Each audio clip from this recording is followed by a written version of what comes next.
என் பெயர் சதாம், துபாயிலிருந்து பேசுகிறேன்.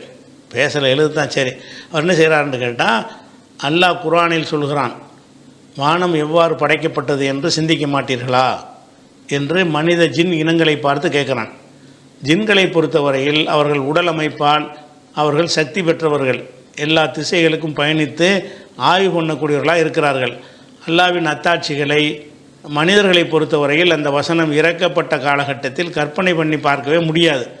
அறிவியல் முன்னேறின இந்த காலகட்டத்தில் சிறிதளவு அந்த பயணம் மூலமாக செய்யப்பட்ட ஆய்வுகளின் மூலியமாக அல்லாஹ் இருக்கிறான் என்று ஏராளமான சாட்சிகள் உள்ளது. ஜின்களுடன் ஒப்பிடும்போது மலைக்கும் மடுவுக்குமான வித்தியாசம் உள்ளது. அறிவியல் மூலமாக அல்லாஹ்வின் அத்தாட்சிகளை சிந்தித்து தெளிவுபடும் வகையில் ஜின்கள் மனிதர்களை விட முன்னிலையில் உள்ளார்கள். மனதளவில் அமர்கள் நற்காரியங்கள் அல்லாஹ்வின் வசனங்கள் மூலியமாக தெளிவுபட நினைத்தாலும் அவர்களின் இனமான இப்லீஸின் வழித்தோன்றல்கள் மனித குலத்தை வழிகெடுக்கிறார்கள். ஜின்களை பொறுத்த வகையில் மனிதர்களை சைத்தான் வழிகெடுக்கும் போல ஜின்களுக்கு வழிகெடுக்கிறதுக்கு அப்படி ஒரு ப்ரோக்ராம் செய்யப்படவில்லை. மனதளவில் சிந்தித்து செயல்படுவதில் ஜின்கள் முன்னிலையில் உள்ளார்கள். விண்வெளி கடலில் பயணித்த ஆய்வு மூலியமாகவும் ஜின்கள் முன்னிலையில் உள்ளார்கள். மர்மை வாழ்க்கையில் வெற்றி பெற இலகுவாக உள்ளது. ஜின்கள் என்ன இவர் மொத்தமாக என்ன கேட்குறாருன்னு கேட்டால், அல்லாஹ் வானத்தை உள்ளதை சிந்திக்க சொல்கிறான். வானத்தை பற்றி சிந்திக்கிறதா இருந்தால் அது ஜின்களுக்கு சொன்னால் அது பொருத்தமாக இருக்கும். ஏன்னா அந்த ஜின்கள் வானுலகத்துக்கு சரண்டு நமக்கு அவங்களுக்கு ராக்கெட்லாம் தேவையில்லை, சும்மாவே போயிடுவாங்க. வானுலகத்தில் எல்லாத்தையும் வரைக்கும் அந்த மலக்கள் பேசுகிறது வரைக்கும் ஒட்டு கேட்பாங்க, முதல் வானம் வரைக்கும் போவார்கள் என்றெல்லாம் இருக்கிறது. அவங்க கண்ணுக்கு தெரியும் உடலமைப்பு கொண்டவர்களாக இல்லாத காரணத்தினால் அவங்க ஒரு காற்று போல் எங்கே வேண்டாலும் அவர்களால் பயணிக்க முடிகிறது. அப்போ ஜின்களை சொல்லி நீங்கள்லாம் அதை சிந்தித்து பாருங்கன்னா அதில் ஒரு லாஜிக் இருக்கிறது. அந்த காலத்தில் உள்ள மக்களுக்கு இந்த விஞ்ஞானங்கள்லாம் வளராத அந்த காலத்து மக்கள்கிட்ட போய் வானத்தை சிந்திச்சு பாருன்னா வானத்தை போட்டு என்னத்தை சிந்திப்பாங்க அவர் கேட்குறாரு.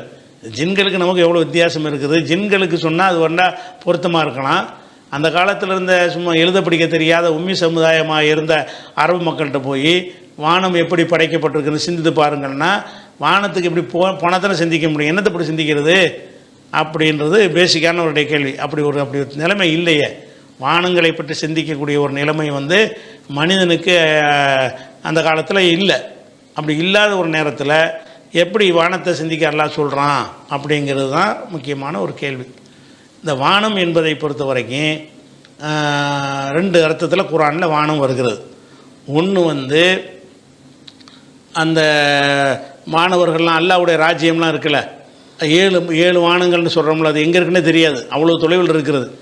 அந்த மனிதன் இந்த தன்னுடைய சாதனங்கள் மூலமாக அதை இன்னும் எட்டவே இல்லை. சும்மா ஆகாய வெளிக்கு தான் போகிறானே தவிர வானங்கள் வரைக்கும் போகலை. வானங்களுக்கு மேலே மலக்கு இருப்பாங்க, அதுக்கு மேலே மலக்கு இருப்பாங்க, அதுக்கு மேலே பல செட்டப்புகள் இருக்கும். இப்படி 7 வானங்கள் அடுக்கடுக்காக எல்லாம் இணைஞ்சிருக்கிறான், படைத்து வைத்திருக்கிறான்.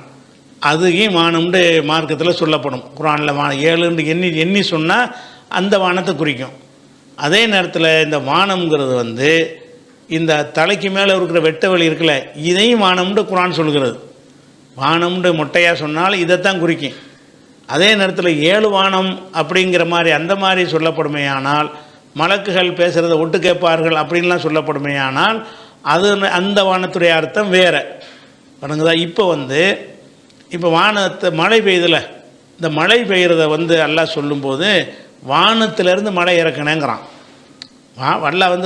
மழை எங்கேருந்து வருதுங்கிறான், வானத்திலேருந்து வருதுங்கிறான். வானத்திலே வருது. இப்போ நீங்கள் வானம்னு எதை நினச்சி இப்போ கேள்வி கேட்குறீங்களோ அந்த வானத்திலேருந்து வருது, அங்கேருந்து வரல. அது ஒன்று இந்த பக்கத்து வீட்டில் இருக்கிற மாதிரி உள்ளது தான் வழங்குதா. விமானங்கள்லாம் பறக்கக்கூடிய தூரத்தில் இருந்து தான், அதுக்கும் கீழே இருந்து தான் மழை வருகிறது.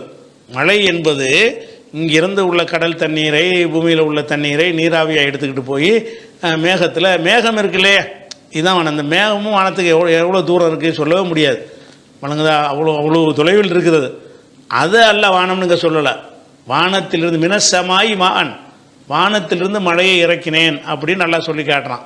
அப்போ வானம்னு சொல்லி உங்களை சிந்திக்க சொல்வது எந்த கேட்டால், எது உங்களுக்கு தென்படுகிற வானமாக இருக்கிறதோ அதைத்தான் சிந்திக்க முடியும். உங்களுக்கு தென்படாத வானத்தை அது சிந்தனைக்கு மலக்கு ஜின்களுக்கு சிந்திக்க முடியாது. 7 வானங்களில் உள்ள என்ன இருக்குது அதெல்லாம் சிந்திக்க இயலுமா? அந்த செட்டப்பை ஜின்களாச்சும் அறிஞ்சு கொள்ள முடியுமான்னா முடியாது. அப்போ உங்களை சிந்திக்க சொல்வது என்பது பாமர மக்கள் நீ சொல்கிறீங்கல்ல, அந்த பாமர மக்களும் சிந்திக்கக்கூடிய வானம் எதுவாக இருந்துச்சு?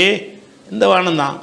இந்த வானம் என்ன செய்யுதுன்னு உதாரணமாக 2:21, 6:98 குர்ஆன் வசனம், 8:11, 13:17, 14:23, 15:22, 16:10, 16:65, 20:53, 22:63, 23:18, 25:48, 27:60, 29:63, 30:24, 31:10,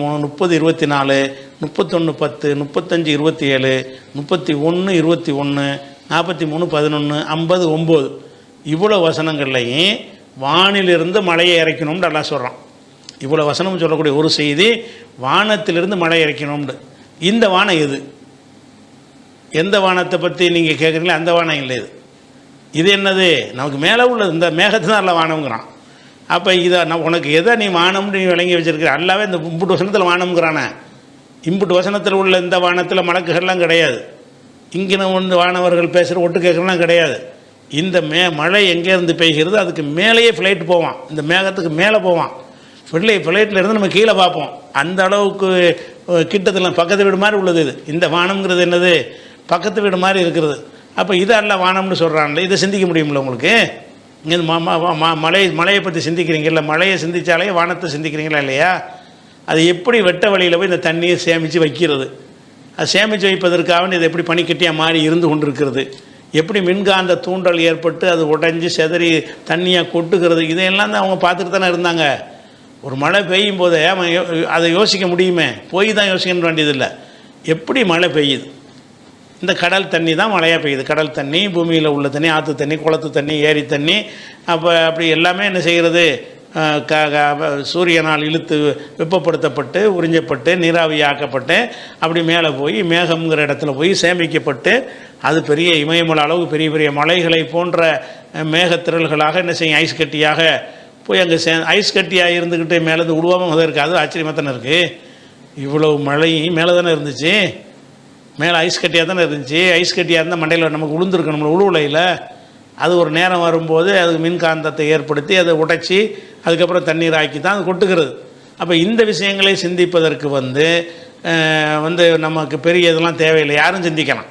மழையை அனுபவிக்கிறவன சும்மா சிந்தித்து பார்த்தாலும் இந்த மழை எங்கே இருந்துச்சு? மேலே இருந்துச்சு. எப்படி மேலே இருக்கும்? ஏதோ படைச்ச ஒருத்தன் இருக்கிறான், அது அவனுடைய செட்டப்னால தான் இருக்குன்னு விளங்கிறீங்களா இல்லையா? அந்த மாதிரி வானம் தான். அதே மாதிரி வானத்தை முகடு, பாதுகாப்பட்ட முகடுங்கிறான்ல.